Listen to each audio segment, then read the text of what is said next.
billion silang Martin Romualdez. Namimigay ka, sabi mo, bilyon-bilyon ang binibitbit mo. Bakit hindi mo puntahan ang sarili mong bayan ng Tacloban? May mga nakausap ako doon. Nagpatayo kayo ng Yolanda Housing, pero walang nakatira. Bakit? Walang ilaw, walang tubig, walang kalsada.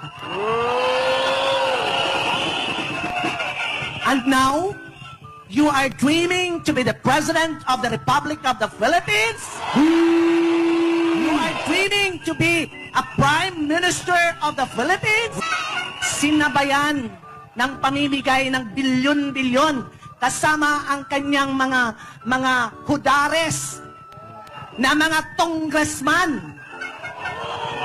Sa Cebu naman kami, prayer rally.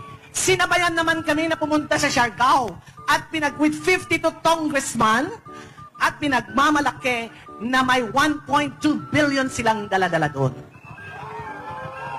Saan nanggaling yung pera niyong ipinamimigay?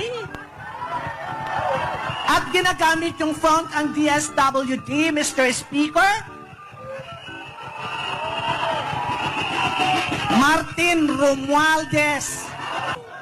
Ang perang binibigay ni Martin Romualdez ay galing sa atin. Galing sa taong bayan. Pero pag magsalita, I'm bringing with me 1.2 billion in Siargao. Mahiya ka sa mukha mo.